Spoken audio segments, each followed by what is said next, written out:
So are we going to see a housing market crash? This article references Illinois as one of the areas at risk. I'm going to talk about the criteria they looked at and what I would look at when understanding if a housing market prices are going to go up or down, or crater, or skyrocket in this video. So it references Illinois and it talks about unaffordability, foreclosure rates, and unemployment rates.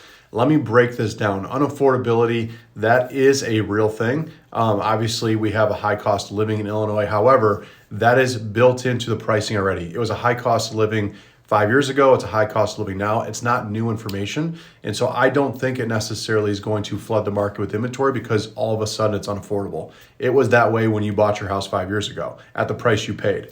Foreclosure rates have gone up, but they are extremely low. Extremely low. And the reason is there's no reason to be foreclosed on if you've owned your property for a year or more, because over the last 5 years, each of those years has appreciated by 8 to 12%. You have an exit strategy. There's no reason to go into foreclosure. Unemployment rates, this will be an interesting one. We're not at levels at all that would get me concerned as far as the real estate market goes, but we'll see where this goes. You can see the pricing over the last few years, how it's gone up to the right. So the thought is, hey, if it's gone up so dramatically, it has to come down. Well, this is a market like any other market, and the only thing that matters is supply and demand. So let's look at that. You can see over here off to the right, basically we have no supply, around 1 month of inventory. And you can see going much further back, you're at 4 to 5 months. After the crash of 2008, you're at like 15 months of inventory. Even at 5 or 6 months of inventory, that's a pretty stable market where home prices are roughly flat. If you're down in this area of 1.5, you are appreciating dramatically.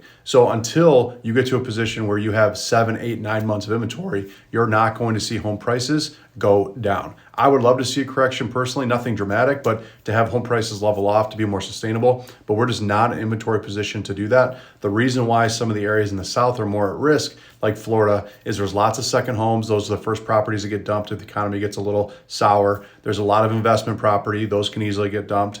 And then those areas rose more dramatically than we did here in the Midwest during COVID, during that boom of low interest rates. So will the market go down? It's possible, but we'd have to see about 4 to 5x the inventory to even level off our pricing.